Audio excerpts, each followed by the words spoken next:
Renuka ji wetland में विदेशी परिंदे इन दिनों आकर्षण का केंद्र बने हुए हैं। रेणुका जी झील के अंतिम छोर पर डेरा डाले प्रवासी पक्षियों को देखने के लिए दूर दूर से यहाँ पर लोगों का आगमन हो रहा है। हर वर्ष की भांति इस वर्ष भी रेणुका जी वेटलैंड में सैकड़ों प्रवासी पक्षी पहुंचे हैं, जिनमें अलग अलग 15 प्रजातियां भी शामिल हैं। वन्य प्राणी विभाग के आरओ देवेंद्र सिंह ने बताया कि यहाँ पर इस बार 2 नई प्रजातियां भी शामिल हुई हैं। उन्होंने कहा कि पक्षियों के लिए अच्छा वातावरण होने के कारण यहाँ दूर दूर से विदेशी पक्षी पहुंच रहे हैं, जो 3 से 4 माह तक रेणुका जी में डेरा डालते हैं। मार्च माह के अंत तक यह प्रवासी पक्षी रेणुका जी झील में डटे रहते हैं। पक्षियों की सुरक्षा के मद्देनजर यहाँ वन्य प्राणी विभाग अलर्ट रहता है, ताकि इन्हें कोई नुकसान न पहुँचाए। आरओ देवेंद्र सिंह ने बताया कि वन्य प्राणी विभाग बाकायदा यहाँ अपने कर्मचारियों को तैनात करता है, ताकि प्रवासी परिंदे आसानी से रह सके। यहाँ पे इस वर्ष 15 प्रजातियां प्रवासी पक्षियों की आई है, जिनकी संख्या कुल मिलाकर 351 हुई थी। और यहाँ पे जो बाहर के पर्यटक आते हैं तो वो इनका लुत्फ उठाते हैं, देखते हैं इनको। और वैसे बीच बीच में कई पर्यटक ऐसे भी हैं कि जो इनको खाना देना चाहते हैं, पर हम लोग यहाँ पे हमने अपने कर्मचारी रखे हुए हैं कि जो इनको बाहर का भोजन ना, क्योंकि लेक में ही इनको भोजन प्रोवाइड हो जाता है। नई प्रजातियां कितनी प्रजातियां नई आई? 2 प्रजातियां इस वर्ष नई आई हैं, पिछले साल की वजह से, मतलब पिछले साल से यहाँ पहुँच जाती है। उसके बाद तो पर्यटकों की संख्या में इजाफा होता है। पर्यटक लोग काफी संख्या में यहाँ पे आते हैं।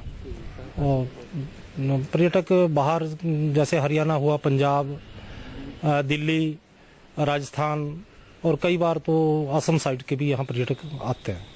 वहीं स्थानीय लोगों ने बताया कि पर्यटकों के साथ साथ उनके लिए भी विदेशी परिंदे आकर्षण का केंद्र रहते हैं और वो बेसब्री से उनके आने का इंतजार करते हैं। स्थानीय लोगों की माने तो ऐसे समय में यहाँ पर्यटकों की संख्या में भी इजाफा होता है, जो कि पर्यटन व्यवसाय के लिए आकर्षण का केंद्र है। रेणुका वेटलैंड में प्रवासी परिंदों का आना एक सुखद संदेश है। ये वर्षों से ये परंपरा चली आ रही है। यहाँ प्रवासी परिंदों की 15-14 प्रजातियां जो है हर वर्ष दस्तक देती हैं। इस बार भी 15 प्रजातियों ने दस्तक दी। इस बार सबसे ज्यादा सुखद ये रहा कि इस वर्ष 2 प्रजातियां ने जो है पहली बार यहाँ पर अपना डेरा डाला, आशियाना बनाया।